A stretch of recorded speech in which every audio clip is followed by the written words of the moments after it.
اللهم صل على محمد وآل محمد.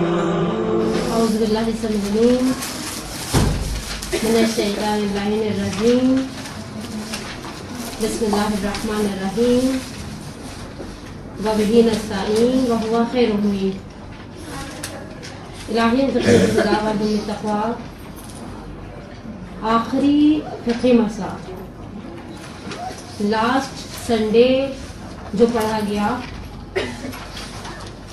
وہ محرمات حائضہ کے اعتبار سے چل رہا تھا.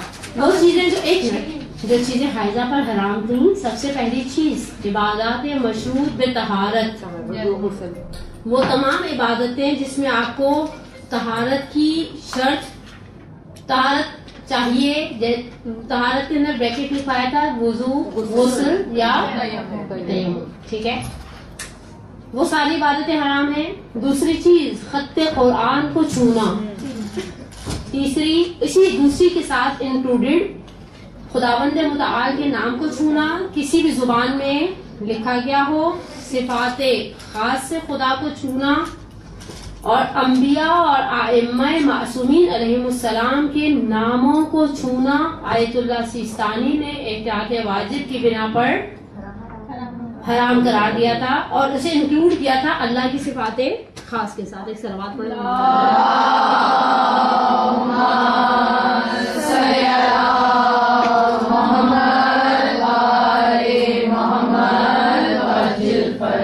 اور یہ دوسری چیز تھی خط قرآن، اسماء پروردگار کا نام، صفات خاص سے خدا، اور احتیاط واجب کی بنا پر انبیاء اور ائمہ کے نام. تیسری چیز تھی وہ 4 سجدے، ٹھیک ہے، سجدے والی آیتیں. آیت اللہ خوئی پلس آیت اللہ سیستانی کے نزدیک صرف سجدے والی آیت پڑھنا حرام ہے. البتہ امام خمینی رحمہ رحمہ کے نزدیک اس سورہ کی بسم اللہ بھی حرام ہے. اور اگر ہمارے درمیان کوئی امام خمینی علیہ رحمہ کی تقلید میں خاتون ہیں تو جیسے سورہ دعائے مبارکہ کمیل جو الحمدللہ آپ تو انشاءاللہ ایوری تھرسڈے پڑھتی ہوں گی، اس دعائے مبارکہ کمیل کے اندر ایک جملہ ہے، قرآن کی ایک آیت ہے، سورہ سجدہ کی آیت نمبر 18، افمن کان مؤمنا کمن کان فاسقا لا یستوون. یعنی یہ آیت پڑھ کر اگر کوئی مومنہ اکارڈنگ ٹو آیت اللہ خمینی عاد اللہ مقامہ دعائے مبارکہ کمیل پڑھ رہی ہے، اور پھر جب وہ اس آیت پر پہنچتی ہے تو اس کو اس آیت کو ڈراپ کر کے دعائے کمیل کو پورا کرنا پڑے گا. آپ یہ کام کر سکتے ہیں کہ جب ویل ہیں، پاک و پاکیزہ طہارت کی حالت میں ہے، وظائف الابرار، مفاتیح الجنان، جس سے بھی آپ دعائے کمیل پڑھتی ہیں، اگر آپ امام خمینی علیہ رحمہ کی تقلید میں تو اسے ہائی لائٹ کر لیں، اور جب وہاں تک پہنچے اگر ایام میں پڑھ رہی ہیں تو اسے ڈراپ کر کے آگے دعائے کمیل کو مکمل کر لیں. اس کے بعد چوتھی چیز تھی مسجد الحرام اور مسجد النبی میں جانا، گزرنا، چاہے ایک دروازے سے جا کر دوسرے دروازے سے نکل جائے. پانچویں چیز باقی مساجد کے اندر توقف، رک جانا، یعنی آپ جا کر رک نہیں سکتے. ہمارے یہاں تو الیکشن میں سکولز استعمال ہوتے ہیں، دوسری چیزیں پولنگ اسٹیشنز بنائی جاتی ہیں. بعض اسلامی ممالک میں پولنگ اسٹیشنز کی بجائے مسجدوں سے کام لیا جاتا ہے، اور تو ہم سے ایسی جگہ پہ رہتے نہیں ہیں تو ہمیں کوئی ٹینشن نہیں ہے. اور نارملی کراچی کی جو بڑی امام بارگاہیں ہیں، IRC ہے، محفل مرتضیٰ ہے، ہم سولر بازار میں محفل شیخ خراسان ہے، وہاں مسجد کا احاطہ امام بارگاہ کے ساتھ انکلوڈ نہیں کیا گیا، ورنہ تو ہم کیسے جا کر کیسے بیٹھتے. اس کے بعد چھٹی چیز تھی کہ کوئی چیز شوہر کے ساتھ تعلقات. ایک چیز رہ گئی تھی، ساتویں نہیں تھی. اصل مسئلہ ہے کہ الگ الگ جگہوں پر اتنا غلیظ سب چل رہا ہوتا ہے کہ انسان کنفیوز ہو جاتا ہے کہاں پر کیا چیز بیان کی تھی. فرماتے ہیں کہ فقہا کے نزدیک مسجد کے اندر کوئی چیز رکھنا جائز نہیں ہے. تو ہم تو یہ کام الحمدللہ ویسے بھی نہیں کرتے، ہم کون سے پمفلٹ بانٹ رہے ہیں. جو یہاں تک ہم نے آپ کی خدمت میں 7 حرام چیزیں بیان کی. اس کے اندر ایک آدھ چیز اسپیشلی جو سیکنڈ لاسٹ والا آپشن ہے یہ تھوڑا تفصیل طلب ہے، لیکن بہرحال مجھے اس چیز کا بھی احساس ہے کہ درس اپلوڈ ہو رہے ہیں تو بعض چیزوں کو میں کھول کر بیان نہیں کر سکتی. اب آ جائیں دوسری چیز، وہ چیزیں جو ہے اس کی وجہ سے باطل ہو جاتی، آٹومیٹکلی ٹوٹ گئی. کہانی ختم, پیسہ حضر. دوسری چیز اس کے جو ہے اس کو باطل کر دے گی, آٹومیٹکلی خود بخود وہ چیز ختم ہو جائے گی فقیر نقطۂ نگاہ سے. سب سے پہلی چیز جس کی وجہ جو حیض کو باطل کرنے کا سبب بنتی ہے, نہیں جس کی وجہ جو حیض کی وجہ سے باطل ہو جاتی ہے, وہ ہے نماز. چاہے آپ السلام یہاں پر پہنچی, بس ابھی آپ نے وعلیکم ورحمۃ اللہ وبرکاتہ نہیں کہا, گئی نماز. اب اس نماز کی دو صورتیں ہیں. اگر آپ نے نماز اذان کے فوراً بعد شروع کر دی تھی, اس نماز کی قضا نہیں ہے. لیکن اگر آپ نے اتنی دیر کے بعد شروع کی کہ جتنی دیر میں 4 رکعت ظہر پڑھی جا سکتی تھی, نماز کا وقت گزار دیا, آپ کو اس نماز کی قضا بعد میں کرنا پڑے گی. نماز چاہے وہ نماز کا سلام کرنے سے پہلے شروع ہو جائے, نماز باطل ہو جائے گی. اور اگر نماز کے بعد فرض کریں نماز میں احساس ہی نہیں ہوا, نماز پڑھنے کچھ عرصے کے بعد احساس ہوا کہ نماز کے دوران یہ مسئلہ پیش آ چکا ہے, تو بھی فقہا فرماتے ہیں پچھلی نماز باطل ہے. یعنی جس نماز فرض کریں کسی نے صرف مغرب کی نماز پڑھی, ابھی عشاء کی نماز کی بڑی, مغرب کی نماز پڑھ کے اٹھی, 2-4 کام کیے. کبھی ایسا ہوتا ہے کہ آپ کہتے ہیں اچھا مغرب تو اول وقت ہو گئی نا الحمدللہ, آپ جیسے ہی پلٹ کر آئے آپ کو احساس ہوا کہ نماز کے دوران کچھ ایسا ہوا تھا اور آپ کو اس کے آثار بھی نظر آتے ہیں, تو پھر وہ نماز جو آپ نے پڑھی تھی وہ نماز باطل ہے. دوسری چیز روزہ.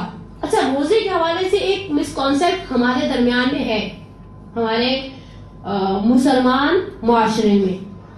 میں نے کل کے مدرسے میں بھی ایک مثال دی تھی. فقہ کے حوالے سے آپ کو ہمیشہ معاشرے میں 3 رویے ملیں گے فقہی مسائل کے نقطۂ نگاہ سے.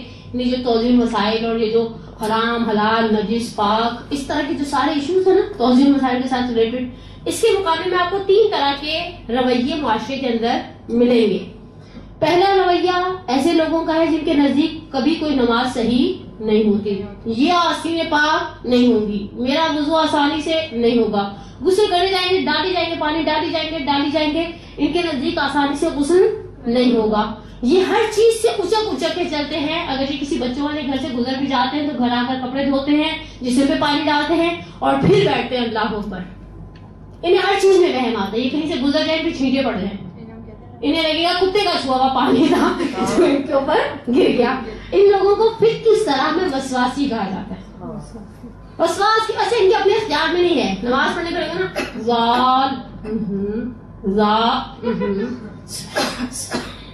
ارے بھائی ایک دفعہ کہہ دو چیز کی طرح سبحان ربی الاعلی, اتنی کہانی کہنے کی ضرورت نہیں. یہ وسواسی لوگ ہیں, ان کے نزدیک کوئی چیز کائنات کی صحیح نہیں. اب یہ روزے کے حوالے سے کچھ مسکانسیپٹ بھی ہیں, لیکن میں وہ 3 کیٹیگریز آپ کے پہلے کلیئر کر دوں. پہلی کیٹیگری وسواسی, دوسری کیٹیگری ہے لا ابالی لوگ. یہ گیلا ہاتھ پیشاب پہ بھی رکھتے ہیں, اس کے بعد اسی ہاتھ سے آٹا گوندھ دیتے ہیں, وہ پوچھا پھیرتے ہیں, بچے پیشاب کے پوچھا پھیرنے کے پاگل چلے جاؤ تم لوگ, تو مدرسے جانے کے بعد پاگل ہو گئے, اٹھو جاؤ یہاں سے. ان کے نزدیک ہر میوزک حلال ہے, ان کے نزدیک ہر چیز کھانا جائز ہے, وہ سر سے پیر تک پاک ہیں, وہ ایسا وضو کرتے ہیں نہیں پورا خشک ہوگا تو کہ اللہ قبول کرنے والے جاؤ. یہ لاؤبالی لوگ ہیں, ان کے نزدیک کسی چیز کا کوئی پیمانہ نہیں ہے. لاؤبالی, لاپرواہ نہیں. دیکھیے آپ نے کبھی لاؤبالی شخص نہیں دیکھا. اگر آپ ان کو ایک دفعہ, میں آپ کو اس کی چھوٹی سی پریکٹیکل مثال بنا کے دیکھتی ہوں. گھروں کی زمین نجس ہو, کسی کے گھر کی زمین نجس ہے, آپ ان کے ساتھ میں گلاس رکھا, انہوں نے اٹھا کے گلاس گیلا زمین پر رکھ دیا, اب آپ کی آنکھیں لگی ہوئی ہے, گلاس کا تلوار نجس ہو گیا ہے, یہ اٹھائیں گے اور صوفے کی ہتھی پر رکھ کر چلے جائیں گے. اب آپ سر دیکھتے رہیں کہ یہ آپ نے کیا کر دیا. آپ نے کبھی کوئی ایسا شخص نہیں دیکھا زندگی میں؟ دیکھیے نماز پڑھ لوں گا اور یہ پھر آپ بالآخر نماز پڑھی نہیں جاتے, ایک دم ان کو کسی چیز سے کوئی سروکار نہیں. یہ دوسرا مسئلہ کہ لوگوں سے شادیاں رچانے پہ تیار ہیں, یہ شادیوں کے اندر حرام حلال کرنے پہ تیار ہیں. یہ دوسرا رویہ ہے ایکسٹریمسٹ رویہ. پہلا میں نے کون سا بتایا, دوسرا کون سا بتایا, اور تیسرا ہے نارمل لوگ.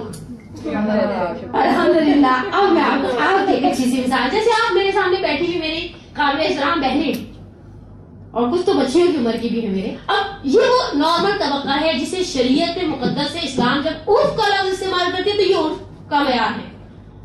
عرف نہ وسواسی لوگ ہوتے ہیں نہ لاؤبالی لوگ ہوتے ہیں, عرف نارمل لوگ ہوتے ہیں. ہم نے ایک دفعہ کہتے ہیں نا ایاک نعبد و ایاک نستعین, اٹس اوکے. ہم نے ایک دفعہ, اچھا آپ وسواسی لوگوں کو دیکھیں, اذان ہو چکی, افطاری میں بیٹھے ہیں, سارے لوگ اپنی مغرب کھا کر واپس آ گئے, سموسے سارے کھائے گئے, کچوریاں کھائے گئے, پکوڑے ختم ہو گئے, یہ ابھی تک ان کو اطمینان نہیں رہا. مغرب کی اذان ہوئی, ارے بھائی امت ساری نماز پڑھ کے آ گئی, یہ آدھے گھنٹے تک بیٹھے رہیں گے, سحری سے پہلے بھی بیٹھے رہیں گے. نہیں اذان ہونے والی ہے, ارے ہونے والی ہے, کھا لو بھائی آخر میں کچھ. لیکن اس کا معیار ہمیشہ نارمل لوگ ہوتے ہیں جنہیں تھوڑی بہت سوجھ بوجھ ہوتی ہے اور اسی حساب سے زندگی گزارتے ہیں. ان عرفی لوگوں نے کچھ مسائل پھیلائے ہیں روزے کے حوالے سے جو میں آپ کی خدمت میں بیان کرتی ہوں. فرماتے ہیں کہ جس طرح سے جنابت کی حالت پر باقی رہنا جان بوجھ کے, جملہ دوبارہ سن لیں, جس طرح سے جنابت کی حالت پر باقی رہنا جان بوجھ کر ماہ مبارک رمضان میں روزے کے باطل ہونے کا سبب بن جاتا ہے, اسی طرح سے حیض کی حالت پر بھی جانتے بوجھتے ہوئے باقی رہ جانا نماز صبح کے وقت تک روزے کے باطل ہونے کا سبب بن جاتا ہے. عورت اگر طلوع فجر یعنی اذان صبح سے کچھ دیر پہلے پاک ہو جائے, کچھ دیر, 2 ٹائم پیریڈ آپ کو شریعت دیتی ہے. آپشن نمبر 1, اس کے پاس اتنا وقت ہے کہ یہ غسل کرے اور پھر اذان ہو تو یہ غسل کرے گی, اچھے بچوں کی طرح روزہ رکھے گی. آپشن نمبر 2, غسل کا ٹائم نہیں ہے, تیمم کرے گی اور روزے کی حالت میں داخل ہو جائے گی. مزے کی بات ہے اس تیمم سے اس کا روزہ صحیح ہے, لیکن اس تیمم سے اس کی نماز صحیح نہیں ہے. نماز کے لیے غسل کرے گی اچھے بچوں کی طرح. وہ تنگی وقت کی کہانی تھی, یہاں کوئی تنگی وقت کی کہانی نہیں ہے. اور یا پھر اس کو الٹا کر لیں, روزے کے حوالے سے حیض کو 2 طرح سے بیان کیا جائے گا. آپ اذان صبح ہو گئی, اب آپ پاک ہوئی ہیں, نماز صبح آپ کو پڑھنی ہے لیکن اس دن کا روزہ نہیں رکھنا. اذان صبح ہو گئی اور اب آپ یا کوئی بھی XYZ مومنہ پاک ہوئی ہے, نماز اپنی فجر کی پڑھے گی لیکن روزہ رکھنے کی ضرورت, روزہ ہوگا ہی نہیں, روزہ ہوگا ہی نہیں. اگر کوئی رکھ بھی رہے تو اپنے آپ کو بلا وجہ بھوک اور پیاس کی مشقت میں ڈال رہے. اور اگر اسی کنڈیشن کو آپ الٹا کر لیں, اذان ہونے میں آپ نے دیکھا جن کے PCN ٹائپک چینلز ہیں, اسلامی اہل تشریح کے چینلز, وہ اذان سے پہلے ٹن ٹن ٹن سناتے. آپ نے وہ ٹن کی آواز سنی اور پیریڈز آ گئے, آپ کا سارا روزہ لپیٹ دیا گیا. آپ کو اس روزے کی قضا کرنا, بولے آپ کو روزہ لگ رہا ہے؟ AC میں بیٹھ کے کسی کو روزہ نہیں لگتا, روزہ لگنے کی بارش آنا ضروری ہوتا ہے تاکہ گرمی دماغ کے اوپر صحیح اثر کرے. خلاصہ کروں اپنی بات کا, اگر اذان مغرب سے 1 لمحہ پہلے کسی کو حیض آ جائے, اس کا اس دن کا روزہ باطل, ختم, وہ اس روزے کی آپ کو قضا کرنا پڑے گی. اب ایک تیسری صورت حال بھی نکل دیکھیے, تو روزے کے باطل ہونے کے حوالے سے تھا 10:30 پونے 11 بجے ٹہلتے ہم اٹھے اور ہم نے دیکھا کہ پیریڈز ہو چکے ہیں. یہاں پر بعض خواتین پتہ نہیں کیوں زبردستی اپنے آپ کو مغرب تک بھوکا پیاسا رکھتی. واجب روزہ ہے, مستحب روزہ ہے, کسی بھی وقت آپ کو حیض آ گیا آپ کا روزہ آٹومیٹکلی باطل ہو جائے گا. پر دوسری چیز جو باطل ہو جائے گی حیض کی وجہ سے وہ کیا ہے, بولے روزہ. آپ کو لگ رہا ہے؟ نہیں لگ رہا, لگنے کے لیے روزہ رکھنا شرط ہے. اب تیسری چیز جو ہے وہ بہت مزیدار ہے اور کائنات کا سب سے بڑا کنٹروورشل ایشو ہے. جو چیز حیض کی وجہ سے باطل ہو جاتی ہے وہ ہے طلاق پلس زہار. عورت کو طلاق دینا حالت حیض میں باطل ہے. البتہ یہاں پر انہوں نے 2 شرطیں بتائی ہیں, جن 2 شرطوں میں, بلکہ 2 نہیں 3 شرطوں میں اگر مرد بیوی کو حالت حیض میں طلاق دے بھی دے تو وہ طلاق صحیح ہے. 3 استثناء ہیں, 3 ایکسیپشنز. ادروائز اگر یہ 3 کنڈیشنز نہ ہوں تو مرد کا اپنی بیوی کو حالت حیض میں طلاق دینا باطل ہے. پہلی کنڈیشن, وہ لڑکی یا وہ بچی جس کے ساتھ صرف نکاح ہوا ہے مگر تعلقات قائم نہیں ہوئے, اگر اس لڑکی یا بچی کو شوہر طلاق دینا چاہے وہ حیض میں ہو یا حیض میں نہ ہو, طلاق صحیح ہے. دوسری, وہ خاتون جو پریگننٹ ہے اور اس پریگنینسی کے دوران پیریڈز ہو رہے ہیں اسے, اگرچہ بہت ریئر ایسا ہوتا ہے کہ پریگننٹ خواتین کو پیریڈز کا ایشو درپیش ہو, لیکن اگر کوئی پریگننٹ بھی ہے اور پیریڈز میں بھی ہے, ایسی عورت کو اگر طلاق دے دی جائے تو طلاق صحیح ہے. صحیح ہے. ہمارے یہ کانسیپٹ ہے کہ پریگننسی میں ڈیورس نہیں ہوتی, حالانکہ ایسا نہیں ہے. یہ سنیوں سے ہم نے بڑی شریعت لی ہے. حاملہ عورت کو طلاق دینے میں کوئی ایشو نہیں ہے, ہو جاتی ہے, وہ تو کہہ رہے ہیں حیض میں بھی ہو جاتی ہے. ٹھیک ہے. اب تیسری یہ کہ اگر کسی کی بیوی غائب ہو جائے, بالکل زمین کھا گئی, آسمان نکل گیا, کچھ پتہ نہیں چلا, اور اس کے لیے کسی صورت پاسبل نہ ہو کہ اپنی بیوی کو کسی طریقے سے کمیونیکیٹ کر سکے, اس سے کوآرڈینیٹ کر سکے. اس صورت میں البتہ آج کل کا موبائل کا زمانہ ہے, واٹس ایپ کا زمانہ ہے, کسی کے گھر مچھلی پکتی ہے تو سارے ٹبر کو پتا ہوتا ہے. کسی بھی صورت میں پاسبلٹی نہ ہو کہ وہ اس سے جا کر phone, S M S, WhatsApp, Facebook کسی طریقے سے پوچھے بیوی بتا دو پیریڈز میں تو نہیں ہو, نہیں کمیونیکیشن کر سکتا, دے دے, بعد میں پتا چلے کہ وہ اس وقت طلاق میں تھی تو اٹس اوکے, یہ طلاق صحیح ہے. اب پہلی چیز اس تیسری چیز میں جو میں آپ کی خدمت میں بیان کری تھی, جو چیز حیض کی وجہ سے باطل ہو جاتی ہے وہ کیا ہے؟ طلاق. دیکھیں میں نے اس سے پہلے آپ کو نماز, روزہ, تیسری چیز کیا بتائی؟ طلاق. اس طلاق ہی کے ساتھ انکلوڈیڈ ایک چیز ہے جسے میں نے یہاں آپ کی خدمت میں لکھا ہے, کیا ہے؟ زہار. پرانے زمانے میں البتہ فقہ کا یہ مسئلہ ابھی بھی موجود ہے. فقہی مسائل پرانے نہیں ہوتے, یہ فقہی مسائل ہیں, بیڈ شیٹ کا ڈیزائن نہیں ہے کہ ہر تیسرے دن بدل جائے. مسائل ہیں, 100 سال پہلے بھی وہی تھے, ابھی بھی وہی ہیں. زہار فقہ کے اندر ایک صیغہ ہے, اگر مرد اسے اپنی زبان سے جاری کرتا ہے تو اس کی بیوی اس پر حرام ہو جاتی ہے. آپ الحمدللہ اہل مجلس, اہل منبر, اہل محراب, مجھے 101% یقین ہے ہمارے درمیان ذاکرہ بھی موجود ہوں گی, ہیں بالکل موجود ہیں, ٹھیک ہے, ہماری بہن نے. اب یہاں پر سوال یہ ہے کہ اگر کوئی مرد جنہوں نے نویں امام کا یحییٰ ابن اقسم کے ساتھ مناظرہ پڑھا ہے, اور مناظرے تو ہمیں بڑا مزہ آتا ہے پڑھ کے بھی اور سن کے بھی, اس میں یحییٰ ابن اقسم نے نویں امام نے یحییٰ سے کہا ایک مرد نے عورت کو صبح دیکھا تو حرام تھی, پھر دن چڑھے حلال ہو گئی, ظہر کے وقت پھر حرام ہو گئی, عصر کے وقت پھر حلال ہو گئی, مغرب کے وقت پھر حرام ہو گئی, عشاء کے وقت پھر حلال ہو گئی, آدھی رات کو پھر حرام ہو گئی. تو ایک ہی عورت ایک ہی مرد پر ایک ہی دن میں کس طرح حرام اور حلال ہو سکتی ہے؟ مناظرہ یاد آیا؟ نہیں یاد آیا؟ ٹھیک ہے. وہ مرد نے صبح ایک عورت کو دیکھا, اس کی کنیز تھی, اس پہ حرام تھی, دن چڑھا اس کو خرید لیا, کنیز کے ساتھ ریلیشن تعلقات جائز ہوتے ہیں بیوی والے, وہ جائز ہو گئی. دوپہر میں اس کو آزاد کر دیا, پھر سے حرام ہو گئی. عصر کے وقت اسے نکاح کر لیا, پھر حلال ہو گئی. مغرب کے وقت اسے زہار کر دیا. اب یہ فساد کی ساری جڑ زہار.